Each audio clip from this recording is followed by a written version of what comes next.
नमस्कार फ्रेंड्स, मैं डॉक्टर द्वारका, एक कंसल्टेंट साइकोलॉजिस्ट। दोस्तों, हमने प्रीवियस वीडियो में सेरोटोनिन के ऊपर डिस्कस किया था।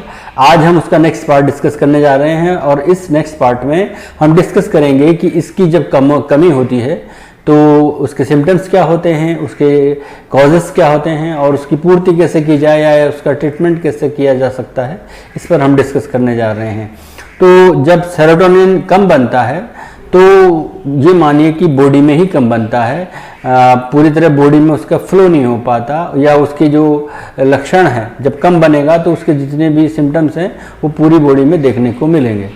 तो जनरली इसका जो है ये इसका जो प्रोडक्शन है या जो ये बनता है ये ब्रेन में ही बनता है, और इसकी कमी से क्या क्या कैरेक्टर्स या सिम्टम्स दिखने को मिलेंगे वो मैं आपको पहले बताऊंगा। तो दोस्तों, दोनों तरह के सिम्टम्स या कैरेक्टरिस्टिक्स देखे जा सकते हैं, जैसे शारीरिक कैरेक्टरिस्टिक्स या सिम्टम्स और साइकोलॉजिकल सिम्टम्स जो हैं ये दोनों तरह के देखे जा सकते हैं।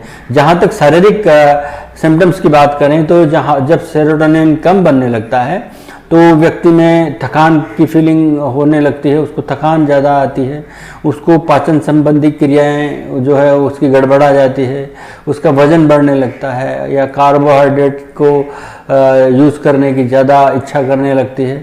तो ये उसके फिजिकल या शारीरिक जो है सिम्टम्स होते हैं जो देखे जा सकते हैं।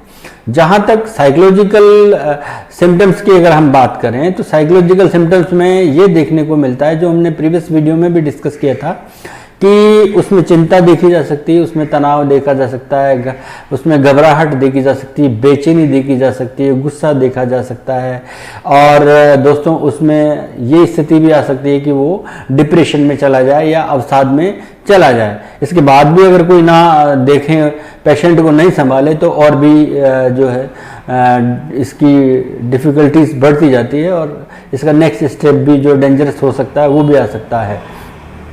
तो ये इसके साइकोलॉजिकल कॉजेज है। इसके अलावा कुछ ऐसे बायोलॉजिकल इफेक्ट्स भी इसमें आते हैं, जैसे हमारे बायोलॉजिकल ड्राइव्स हैं जो जिन्हें हम हंगर, थ्रस्ट, स्लीपिंग और सेक्स से जोड़कर देखते हैं, जो होते हैं। बेसिकली जब लो लेवल होता है सेरोटोनिन का तो इनकी में भी ये भी प्रभावित हो जाते हैं, यानी कि भूख की कमी हो जाती है, सेक्सुअल रिलेशनशिप में कमी आने लगती है, और भी नींद में कमी आने लगती है। तो इस तरह के इफेक्ट्स जो हमारे जो बायोलॉजिकल ड्राइव्स हैं वो इफेक्टेड होने लगते हैं। तो ये हमें देखा जा सकता है कि इसका लो लेवल होने पर हमें इसमें क्या क्या परिवर्तन होने लगते हैं। व्यक्ति में जनरली जब इसका लो लेवल होता है तो हम ये देख सकते हैं कि मनोवैज्ञानिक रूप से व्यक्ति में जो सेल्फ रेस्पेक्ट है वो कम होने लगता है, उसका जो सेल्फ कॉन्फिडेंस है वो भी कम होने लगता है। इनके बहुत सारे इफेक्ट होने लगते हैं।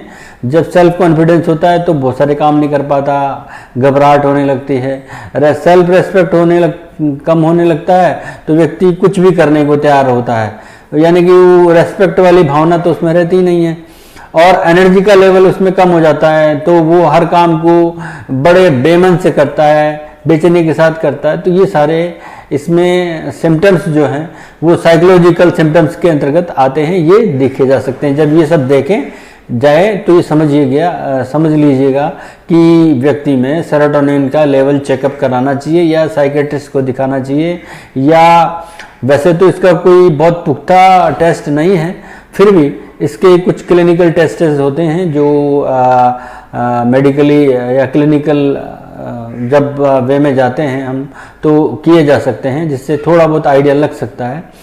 और इसके अलावा अब हम बात करें कि इसकी कॉजेज़ क्या हैं, तो दोस्तों जो सिम्टम्स हैं वैसे इसके कॉजेज़ हैं। जैसे किसी व्यक्ति में चिंता है, तनाव है, अवसाद है या बेचैनी, घबराहट है, तो ये अपने आप में इसके कारण बन जाते हैं। ये अगर बेवजह कोई व्यक्ति चिंतित रहने लग रहा है, अवसाद में जा रहा है, तो धीरे धीरे उसमें सेरोटोनिन कम बनने लगता है और ये एक कारण का रूप ले लेता है। सेरोटोनिन रिसेप्टर का कम होना, सेरोटोनिन के जो रिसेप्टर्स हैं वो कम होते हैं तो भी व्यक्ति में जो है इसके इफेक्ट, इसके कारण ये कारण बन जाता है। अगर हार्मोनल इम्बैलेंस पाया जाता है किसी भी कारण से, चाहे वो दवाओं के यूज से या किसी और वजह से, और वजह में बहुत सारी वजह आ सकती हैं कि उसके खान पान में प्रॉब्लम आ रही है, उसके लाइफस्टाइल में प्रॉब्लम आ रही है, तो हार्मोनल या कोई और बीमारी है जिसकी दवाएं चल रही हैं और हार्मोनल इम्बैलेंस हो रहा है, तो भी व्यक्ति में सेरोटोनिन कम बनने लगता है और उसके इफेक्ट्स का कारण बनने लगता है। और व्यक्ति, आज लाइफ ऐसी हो गई है कि व्यक्ति धूप में कम बैठ पाता है, भागदौड़ भरी जिंदगी है, पैसा कमाने की होड़ भी लगी हुई है, सुबह जल्दी निकलता है, रात को लेट आता है, तो वो धूप सेवन नहीं कर पाता है। तो धूप जब सेवन नहीं कर पाता है तो उसमें सेरोटोनिन भी कम बन पाता है।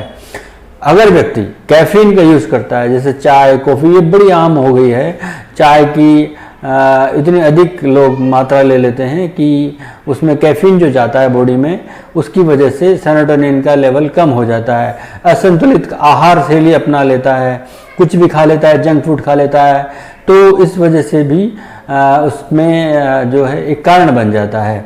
जेनेटिकल एक कारण होता है कि आपकी जो पिछली पीढ़ियाँ हैं, अगर उनमें भी सेरोटोनिन कम बनता हुआ आ रहा है तो एक स्टेज पर आकर आप में भी सेरोटोनिन का लेवल कम होने लगता है, तो उस वक्त हमें सजग होने की ज़रूरत है।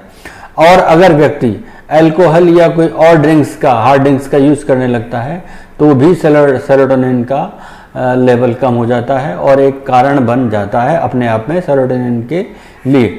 तो इस तरह हम इसको जिम्मेदार अगर माने, बेसिकली साइकोलॉजिकल जिम्मेदारी या रिस्पॉन्सिबिलिटी अगर हम दें, तो हम इसको ज़्यादातर तो यही देते हैं कि इसमें किसी भी व्यक्ति में जब चिंता बढ़ जाती है और लंबे समय तक रहती है, तनाव रहता है या वो अवसाद की स्थिति में रहता है, तो उसमें जो है सेरोटोनिन का लेवल कम होने लगता है। जहाँ तक इसके पूर्ति की बात की जाए या उपचार, ट्रीटमेंट की बात की जाए, तो भी मैं यही कहूँगा कि अगर इसके जो कारण हैं, अगर वो कारण पूरे हो जाएं तो ये अपने आप में ट्रीटमेंट का कारण बन जाते हैं, ट्रीटमेंट का बेस बन जाते हैं।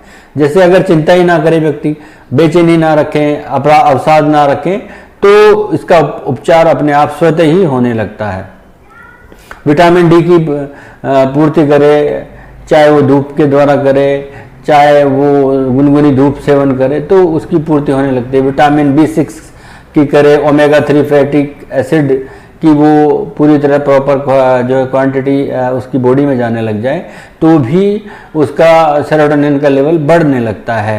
और अगर वो कैफीन का कम यूज़ करे, अल्कोहल, सॉफ्ट ड्रिंक या कोल्ड ड्रिंक या हार्ड ड्रिंक जो भी है, इनका यूज़ अगर कम से कम करें तो सेरोटोनिन का लेवल प्रॉपर बैलेंस्ड कंडीशन में रहता है। इसके अलावा सबसे ज़्यादा ज़रूरी है कि व्यक्ति जो भी कार्य करे खुश होकर करे।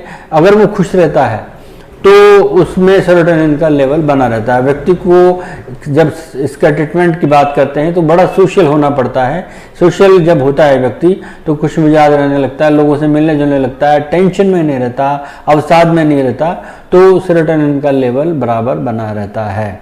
इसके अलावा अगर वो अल्कोहल और कैफीन और हार्ड ड्रिंक वगैरह बंद कर देता है तो भी उसकी लाइफस्टाइल में काफ़ी चेंजेस आने लगते हैं और वो डिप्रेशन से बाहर रहता है या उसमें एंजाइटी या टेंशन नहीं रहता है और वो ठीक रहता है। ओवरऑल हम अगर इसका डिस्कस करें तो हम यही देखते हैं कि सेरोटोनिन के लेवल को बैलेंस रखने के लिए हमें पर्याप्त एक्सरसाइज करनी है सुबह मॉर्निंग में, चाहे वो योगा हो, एक्सरसाइज हो, मेडिटेशन हो, ये हमें प्रॉपर बैलेंस्ड रखते हैं हमारे सेरोटोनिन के लेवल को।